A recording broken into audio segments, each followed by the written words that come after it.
Ο κύριος Γιώργος Κουβίδης, πρόεδρος του Διοικητικού Συμβουλίου του Πανελλαδικού Συλλόγου ΣΟΣ Τροχαία Εγκλήματα.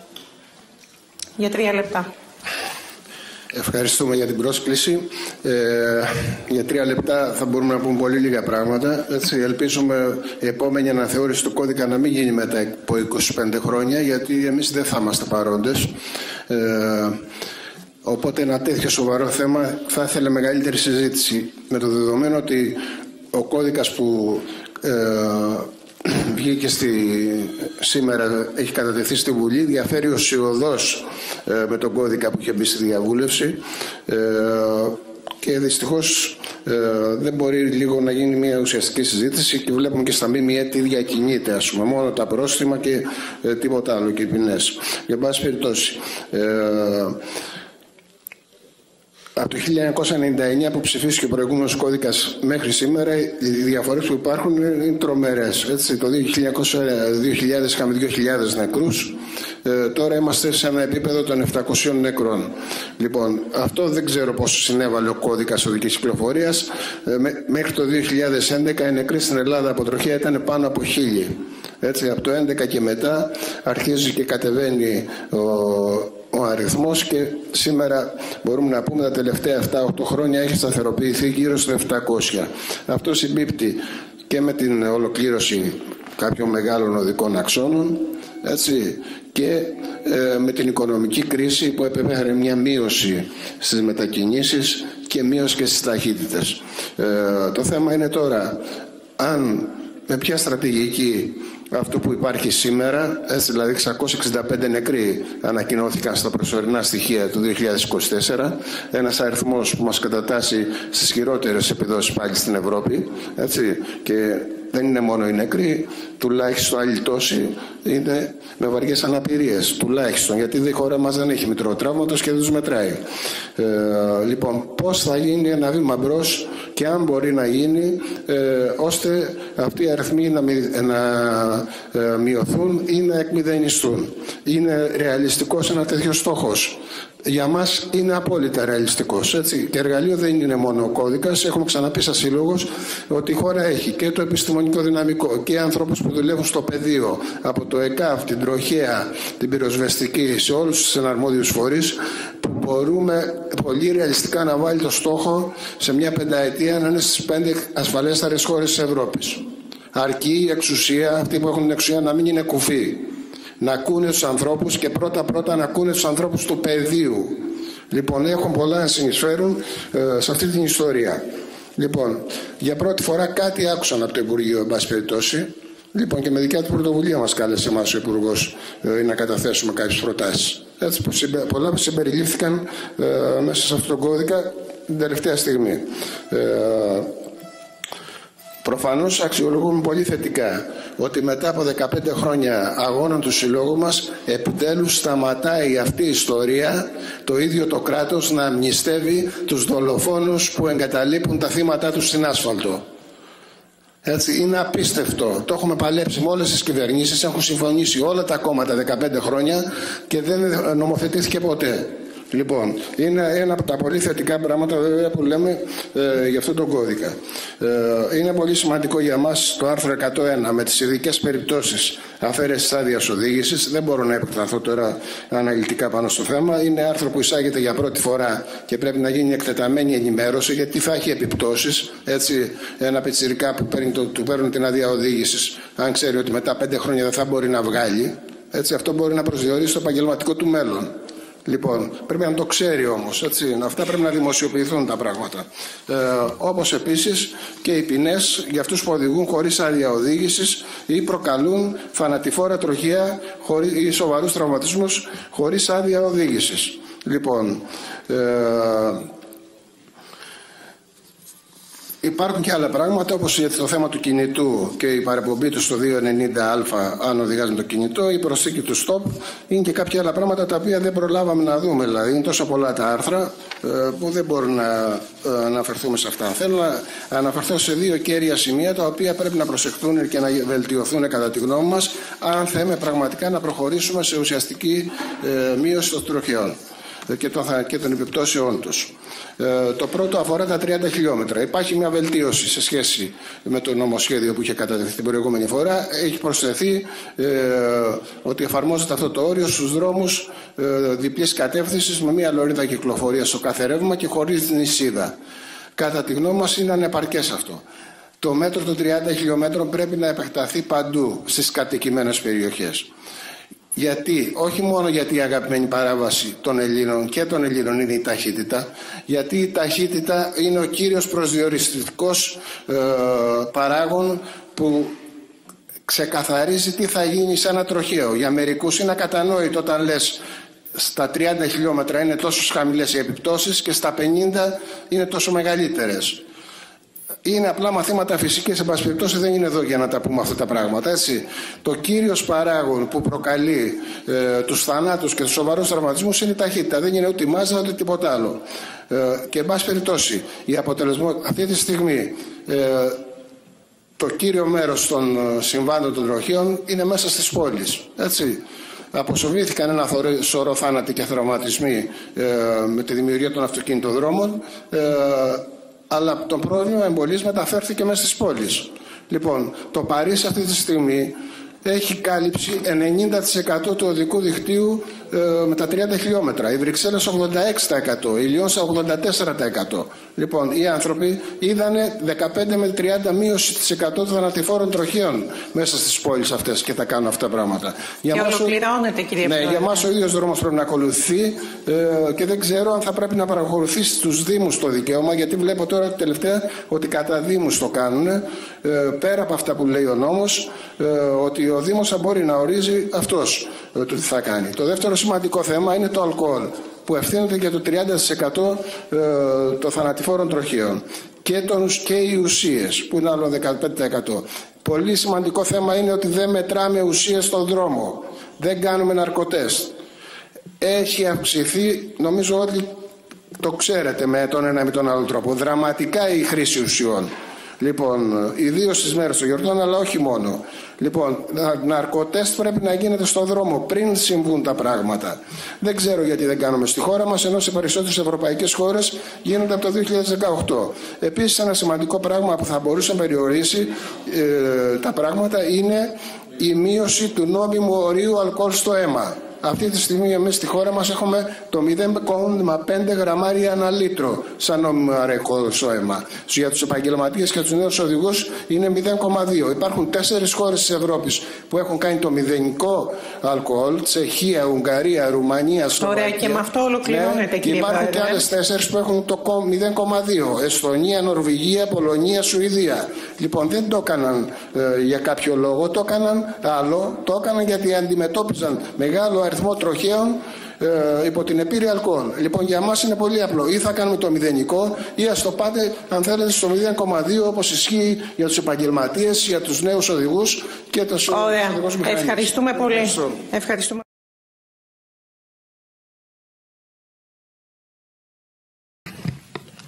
Ναι, κύριε Κουβίδη. Θα απαντήσω κάποιες ερωτήσεις που έκανε ο κύριος Νικολαίδης. Κάποιες ερωτήσεις που σας αφορούν. Η κυρία Πέρκα είναι παρεμφερής λίγο. Πιάνουμε το θέμα κυρίως αν πρέπει να υπάρχει αξιολόγηση των μέτρων που παίρνονται και αν είναι επαρκή, αν η αυστηροποίηση των ποινών είναι επαρκής για τον περιορισμό των τροχαίων και αν λειτουργεί τελικά αποτελεσματικά ο 290α. Καταρχάς θέλω να πω, γιατί το ξέχασα, ότι δεν ξέρω αν υπάρχει σε κάποιο σημείο στον κώδικα το θέμα της αναστροφής. Έτσι, είναι μια παράβαση με τρομερό αριθμό βαριών τροχαίων, θανάτους, τραυματισμούς. Εμείς έχουμε πάρα πολύ στο Σύλλογο, γιατί είναι μια πράξη που γίνεται ευνηδιαστικά για αναστροφή παράνομη στον δρόμο. Έτσι, ο άλλος που ακολουθεί δεν προλαβαίνει να κάνει καμία κίνηση, πέφτει πάνω στον επόμενο, είναι σαν να πέφτει σε ένα τείχο, σε μπετόν, ας πούμε, έτσι. Και κανονικά θα έπρεπε και αυτή να ενταχθεί στις ιδιαίτερα επικίνδυνες παραβάσεις, έτσι. Δυστυχώς έχουμε εμείς και πολλούς νεκρούς και άτομα με πολύ βαριές αναπηρίες, έτσι. Και τι να πω, δηλαδή το ότι οδηγεί όλοι αυτά που τα έχουν κάνει, όχι τίποτα δεν πήραν, δεν κρατηθήκανε μια μέρα, εξακολουθούν να είναι στον δρόμο. Να μου και προφανώς ξανακάνουν το ίδιο πράγμα. Έτσι, δεν είναι δηλαδή.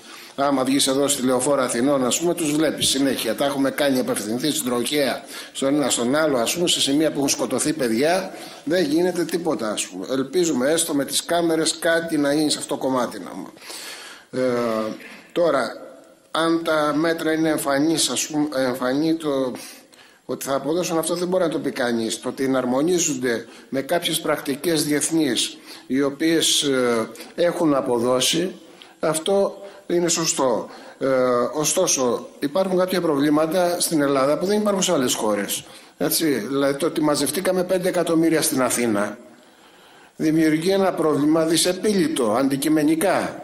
Έτσι, το ότι αυτή τη στιγμή στη χώρα τα αυτοκίνητα έχουν φτάσει, τα μηχανοκίνητα μέσα 10 εκατομμύρια, όταν το 2000 ήταν 5, και αυτό δημιουργεί ένα πρόβλημα όταν ουσιαστικά η χρήση γιοταχή ή μηχανοκίνητο μέσο είναι μονόδρομος, έτσι είναι ατροφικά τα μέσα σταθερής τροχιάς. Τι να πω για τα πεζοδρόμια. Λοιπόν, το περπάτημα αντί να διευκολύνεται και η ποδηλασία δυσχεραίνονται. Έτσι, δηλαδή αν δεν αναπτυχθούν εναλλακτικά μέσα, λοιπόν θα είναι όλο χειρότερα τα πράγματα. Δηλαδή λίγα πράγματα μπορούν να γίνουν. Εν πάση περιπτώσει, είπαμε με στη γνώμη μας για τα μέτρα ότι σε κάποια κατεύθυνση σωστοί κινούνται. Τώρα, στο αν θα υπάρχει αξιολόγηση, εμάς η γνώμη μας είναι ίσως θα μπορούσε να προσθεθεί ένα άρθρο, δεν ξέρω τώρα, δεν είμαστε και ούτε βουλευτές ούτε νομικοί, ότι ο κώδικας θα επαναξιολογηθεί στο σύνολό του από τη Βουλή στα 10 χρόνια. Να μην γίνει αυτό το πράγμα πάλι που έγινε τώρα 25 χρόνια, έτσι. Δηλαδή εδώ σε 10 χρόνια δεν μπορούμε να σκεφτούμε τι τεχνολογικές εξελίξεις θα υπάρχουν, ότι θα μπορείς να ελέγξεις, να αλλάξεις, να κάνεις, να δείξεις. Λοιπόν, και θα θέλει μια σοβαρή συζήτηση ότι κάπου να μπει αυτό το πράγμα, ας πούμε, στο μυαλό των ανθρώπων. Εμείς έχουμε έρθει πάρα πολλές φορές και στην Επιτροπή Οδικής Ασφαλείας από το 12 μέχρι σήμερα και αυτά. Και βλέπουμε ότι υπάρχει μια σύμπνοια ανάμεσα στα κόμματα, στους ανθρώπους. Προσπαθούν, λέμε τα ίδια, συμφωνούμε, αλλά επί του αποτελέσματος δεν γίνεται, ας πούμε. Έτσι. Αυτό κάπως πρέπει να λυθεί. Λοιπόν, και πρέπει να μπει ένα πράγμα σαν μια διαρκή σκέψη πάνω στο θέμα και ότι θα υπάρξει αξιολόγηση να ξαναδιορθωθούν πράγματα ή που προκύπτουν καινούργια ή που αποδεικνύονται ότι δεν τελεσφόρουν. Είμαστε επιφυλακτικοί στο θέμα της διήθησης. Μόνο έτσι με ένα τρομερό μεγάλο αριθμό θανάτων οδηγών μοτοσυκλετών. Τώρα από εκεί και πέρα για την αυστηροποίηση. Καταρχάς όσοι μιλάνε για την αυστηροποίηση, καλό είναι να κοιτάξουν λίγο τι ισχύει στις άλλες χώρες της Ευρώπης.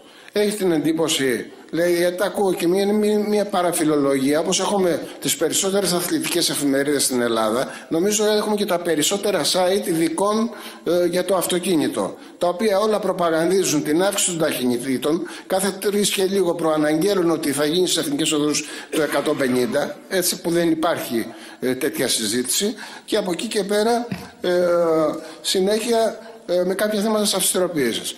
Τα είπαμε και με τον Υπουργό, έτσι. Από πέρυσι στην Αυστρία κατάσχουν τα οχήματα όσων τρέχουν με πάνω από 80 από το όριο μέσα στην πόλη και τα βγάζουν σε πληστηριασμό. Στην Αυστρία. Έτσι. Στην Ελβετία τολμάει κανείς να τρέξει με πάνω από 50 χιλιόμετρα πάνω από το όριο. Φυλακή θα πάει. Στην Αγγλία είναι το όριο 112 στους αυτοκινητοδρόμους. Αν αναπτύξεις ταχύτητα 150 και 160 χιλιόμετρων, σε συλλαμβάνουν για επικίνδυνη οδήγηση χωρίς να σκοτώσεις κάποιον ή να τραυματίσεις. Και πας φυλακή, έτσι, ως ενδυνάμει δολοφόνος. Λοιπόν, λίγο επειδή έχουν μείνει τα πράγματα έτσι, σαν ένα ακυβέρνητο καράβι στο επίπεδο του ΚΟΚ και του επί χρόνια, μην βλέπουμε κάποια πράγματα, δηλαδή ότι είναι φοβερά και θα προκαλέσουν τον τρόμο, έτσι. Αν να προκαλέσουν τον τρόμο σε αυτούς που θεωρούν φυσιολογικό να τρέχουν με 200 χιλιόμετρα στην Ποσειδώνος, ξέρω εγώ, ή να κάνουν ό,τι μπορεί να φανταστεί ο καθένας εδώ πέρα, ή να πηγαίνουν στη Λεωφόρο Αθηνών και να περνάνε πάνω από ένα κορίτσι διαδοχικά 3 αυτοκίνητα, έτσι, και μετά να εξαφανίζονται και να μην τρέχει τίποτα. Λοιπόν, ας τους προκαλέσει αυτόν τον δρόμο. Λοιπόν, αλλά τα μέτρα μπορώ να πω ότι είναι πιο ήπια από πολλά που ισχύουν σε ευρωπαϊκές χώρες. Έτσι, και επειδή όλοι θεωρούν σαν μοντέλο δήθεν τάχα της μη ύπαρξης ποινών ή δεν ξέρω εγώ τι τη Γερμανία, από τελείως πρόσφατα 2 άτομα καταδικάστηκαν για κόντρες που σκότωσαν ένα τρίτο άνθρωπο μέσα σε ένα άλλο αυτοκίνητο σε ισόβια τελεσίδικα στη Γερμανία. 2 νέοι άνθρωποι ήταν. Έτσι. Τους καταδίκασαν σε ισόβια. Γιατί έκαναν κόντρες μεταξύ τους στο κέντρο του Βερολίνου και χτύπησαν έναν άλλον άνθρωπο, ο οποίος έβγαινε από έναν δρόμο με το αυτοκίνητό του κανονικά με πράσινο. Λοιπόν, τα μέτρα αυστηροποίησης όμως, οποιαδήποτε μέτρα και τα αυστηροποίησης και τα πρόστιμα δεν φτάνουν αν δεν υπάρχει ένα υπέδαφος πάνω στο οποίο κινούνται. Εμείς γι' αυτό επιμένουμε ότι πρέπει να επεκταθεί το όριο των 30 χιλιόμετρων. Έτσι, αλλιώς αρχίζουν τώρα οι σιρήνες ότι τα μέτρα είναι απλώς τέτοιο, εισπρακτικά ας πούμε, έτσι. Δηλαδή μας αφήνεται να τρέχουμε όσο μας αφήνεται και εμείς αναπτύσσουμε λίγο μεγαλύτεροι και παίζουμε κλέφτες και αστυνόμους, παίρνετε τα λεφτά, τελείως ιστορία. Λοιπόν, εμείς λέμε τα 30 χιλιόμετρα γενικευμένα. Στο αλκοόλ είναι θέμα να γίνει επειγόντως. Επίσης αυτό θα δημιουργήσει. Δηλαδή και είπαμε, ιδίως πρώτα υπάρχει μια ειδική κατηγορία. Έτσι, όταν ακούσω ότι ο άλλος έχει αλκοόλ 1,4, 1,9, έτσι, 2 που είναι στα πρόθυρα δηλαδή της εισαγωγής του ιδίου στο νοσοκομείο, έτσι, σε κομματώδη κατάσταση. Και αυτός ο άνθρωπος είναι στο τιμόνι και σκοτώνει κάποιον. Αυτό δεν δηλώνει ότι είναι ένας άνθρωπος που σηκώθηκε και πήγε και ήπια απόψε. Είναι χρόνιο το πρόβλημα και όλοι αυτοί με αυτά τα τεράστια ποσοστά έχουν ξανασυλληφθεί. Λοιπόν, υπάρχουν αυτές οι διατάξεις, αλλά αυτά τα προβλήματα του αλκοολισμού, ας πούμε, δεν λύνονται με διοικητικές ποινές. Εκεί, κατά τη γνώμη μας, έπρεπε να υπάρχει οριστική αφαίρεση του διπλώματος και μέτρα και για το αυτοκίνητο. Γιατί αυτοί οι άνθρωποι, αν είσαι εξαρτημένος και δίπλωμα μην έχεις και στο αυτοκίνητο, θα το πάρεις και θα βγεις στον δρόμο. Λοιπόν, για το αν ο 290α λειτουργεί, επειδή παραπέμπονται και με τον συγκεκριμένο νομοσχέδιο τώρα που συζητάμε, πάρα πολλές περιπτώσεις ακόμα στο 290α, στις ποινές του 290α, νομίζω είστε ενήμεροι όλοι, έτσι είναι ο νόμος που λέει ότι είναι ουσιαστικά κακούργημα για ένα σωρό περιπτώσεις, αν προκαλέσει θανατηφόρο τροχαίο ή θανάσιμο τραυματισμό, έχοντας πιει, οδηγώντας τη Λέα και κάποιες άλλες περιπτώσεις που έχουν προσθεθεί, κάνοντας ελιγμούς κτλ.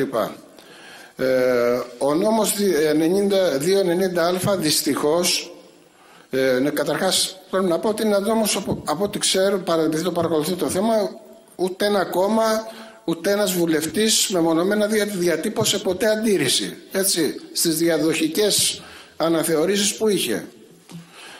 Δεν ξέρω αν έχει κάποιο δομικό πρόβλημα. Έχει μια δομική αντιπολίτευση που είναι μέσα στις δικαστικές αρχές. Έτσι, το λέω με το όνομά μου, έτσι, και με τα ονόματα που θα αναφέρω. Χρησιμοποιείται à la carte. Ήταν κατανοητό σε μια πρώτη φάση όταν ψηφίστηκε λίγο να αργήσουν ίσως να αντιληφθούν τι ακριβώς λέει. Όμως αυτή τη στιγμή είναι ψηφισμένος 6 χρόνια στο βασικό του κομμάτι που αφορά το αλκοόλ. Στα 6 αυτά χρόνια, από τον Ιούλιο του 19 ισχύει. Είχαμε πάνω από 4.000 νεκρούς και άλλους τόσους ανάπηρους. Αν πάρουμε δηλαδή 10.000 υποθέσεις περίπου και το ότι στο 1 τρίτο ας βάλουμε και λιγότερο ακόμα στο αλκοόλ, ας πούμε ότι μόνο σε 1.000 περιπτώσεις ήταν στο αλκοόλ, εγώ αμφιβάλλω αν έχουν παραπεμφθεί 50 περιπτώσεις με το 290α. Σε κάποια μέρη φαίνεται δεν έχει φτάσει ο νόμος ακόμα. Λοιπόν, εμείς ζητήσαμε και στην Επιτροπή Οδικής Ασφάλειας να γίνει μια συζήτηση, το ζητάμε και τώρα δηλαδή που είναι και εκπρόσωποι όλων των κομμάτων εδώ πέρα, που να αποτιμηθεί αυτός ο νόμος και τι γίνεται και να κληθούν και οι εισαγγελικές αρχές, τα δικαστικά επιτελεία, δεν ξέρω ποιοι είναι εν πάση περιπτώσει, να το δούμε λίγο αυτό το πράγμα. Έτσι, έχουμε αυτή τη στιγμή, ενδεικτικά θέλω να σας αναφέρω 2 περιπτώσεις. Στο Ηράκλειο της Κρήτης και οι 2, με νέα κορίτσια 22 και 26 χρονών που χάθηκαν από οδηγούς με αλκοόλ 4 φορές πάνω από το όριο, και οι 2 επιβάτες ήταν. Λοιπόν, η μία η Μαρίνα Ταυλαδωράκη, 26 χρονών, επιβάτης της μηχανής, οδηγός, χωρίς άδεια οδήγησης. Μηχανή μεγάλου κυβισμού δικιά του. Αγοράζει μηχανή χωρίς άδεια οδήγησης. Αλκοόλ 4 φορές πάνω από το όριο. Ταχύτητα 145 έως 190 χιλιόμετρα, λένε οι πραγματογνωμοσύνες. Χτυπάει προπορευόμενο όχημα στο ΒΟΑΚ, φεύγει η κοπέλα από πίσω, σκοτώνεται και παραπέμπεται ο οδηγός για αμέλεια. Έτσι, 5 χρόνια μετά την ψήφιση του 290α. Υπάρχει εισαγγελέας που επιμένει να βαφτίζει αμέλεια αυτόν τον άνθρωπο, ο οποίος από αμέλεια πήγε και αγόρασε μια μηχανή χωρίς να έχει δίπλωμα. Από αμέλεια δεν έβγαλε δίπλωμα. Από αμέλεια ήπιε 4 φορές το όριο του αλκοόλ. Από αμέλεια ανέπτυξε ταχύτητα 190 χιλιόμετρων. Από αμέλεια στούκαρε πάνω στον μπροστινό. Από αμέλεια σκότωσε την κοπέλα. Έτσι, λοιπόν, τώρα κοροϊδευόμαστε εδώ πέρα. Δεν θέλω να πω το όνομά του, όχι το φοβάμαι. Είναι ο ίδιος εισαγγελέας που σε άλλη μια υπόθεση θανάτου κοπέλας πάλι 22 χρονών, της παίρνει στις Μουλιανάκη στο Ηράκλειο, πριν από 26 μήνες πηγαίνουν την δικογραφία με την τροχέα, 4 φορές πάνω από το όριο αλκοόλ είχε πάλι ο οδηγός, 26 μήνες δεν έχει απολογηθεί η κατηγορούμενη. Λοιπόν, αυτοί οι άνθρωποι τώρα που διέπραξαν αυτά τα πράγματα είναι στο δρόμο σήμερα με το δίπλωμά τους. Λοιπόν, εμείς είμαστε θετικοί στο νόμο, στο νομοσχέδιο, γιατί τουλάχιστον αυτά τα προβλήματα τα λύνει. Τώρα θα μου πεις, τα λύνει θεωρητικά? Λέμε αν θα εφαρμοστεί ο νόμος. Από ποιους να εφαρμοστεί? Από τους πολίτες λέμε άγνοια νόμου δεν συγχωρείται. Από τις δικαστικές αρχές συγχωρείται? Ή εν πάση περιπτώσει υπάρχουν τόσοι νόμοι γύρω-γύρω, δηλαδή σαν τη Λερναία Ύδρα είναι το σύστημά μας το ποινικό, που κάνει ο καθένας ό,τι θέλει εδώ πέρα, ας πούμε. Αλλιώς γιατί τα βάζουμε όλα αυτά τα αδικήματα πάλι? Ευχαριστούμε πολύ. Να επισημάνω εδώ ότι η Ένωση Εισαγγελέων Ελλάδας κλήθηκε, έτσι, και δεν συμμετέχει. Κλήθηκε από ό,τι με ενημερώνουν οι υπηρεσίες της Βουλής, όπως και η Ομοσπονδία Φορτηγών Αυτοκινητιστών Ελλάδας και το Ελληνικό Ινστιτούτο Βιώσιμης Κινητικότητας και Δικτύου Μεταφοράς του Εθνικού Κέντρου Έρευνας και Τεχνολογικής Ανάπτυξης. Λοιπόν, κλήθησαν οι 3 φορείς αυτοί, δεν είναι σήμερα μαζί μας.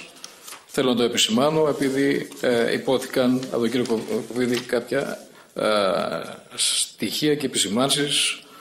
Οφείλω λοιπόν να κάνω και εγώ αυτή την επισήμανση. Συγγνώμη κύριε Πρόεδρε, έτσι, ναι. Αλλά επειδή αυτοί που παίρνουν τις αποφάσεις για τις ζωές μας, δηλαδή... Πιστεύω ότι θα πάρουν τα πρακτικά πάντως να δουν. Ναι, θα πάρουν τα πρακτικά. Ναι, κάποτε πρέπει να συζητήσουμε όλοι μαζί. Παλιά το Υπουργείο Μεταφορών εφάρμοζε αυτή την τακτική.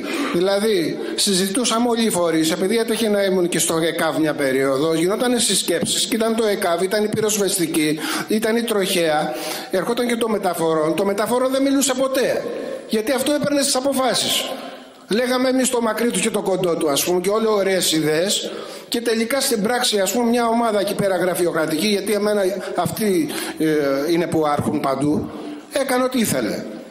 Λοιπόν, τώρα καλέσατε την Ένωση Δικαστών Εισαγγελέων. Δεν έρχονται, έτσι. Πιστεύω πάντως ότι οι επισημάνσεις σας και οι καταγγελίες σας... Μα οι καταγγελίες μας έχουν πάει και στον Άριο Πάγο, έτσι. Και η δίκη της κοπέλας, ας πούμε, που το βαφτίζει τώρα πλημέλημα και αμέλεια, είναι στις 23 Ιουνίου. Και θα μπλέξουμε πάλι σε ένα κύκλο, έτσι, ζητάμε εμείς από το δικαστήριο να κηρύξει τον εαυτό του αναρμόδιο και αν το κάνει, που είναι μία στις 1000, να πάει 3-4 χρόνια πάλι πίσω υπόθεση. Ξέρετε τι σημαίνει για έναν άνθρωπο που έχει θάψει το παιδί του, ακόμα δεν προλαβαίνει να κλάψει, να τρέχει όλη μέρα στα δικαστήρια, να διεκδικεί τι? Να αποδώσει μια κατηγορία. Θέλουμε να κλείνει αυτό το θέμα γρήγορα για να ησυχάσουμε κι εμείς, να μπορούμε να επενδύσουμε. Έλεος δηλαδή. Πάντως οι διαδικασίες ήταν οι προβλεπόμενες από τις υπηρεσίες εδώ της Βουλής για τις προσκλήσεις των συγκεκριμένων φορέων, των εκπροσώπων τους, μεταξύ των οποίων και η Ένωση Εισαγγελέων Ελλάδας. Ευχαριστώ πολύ.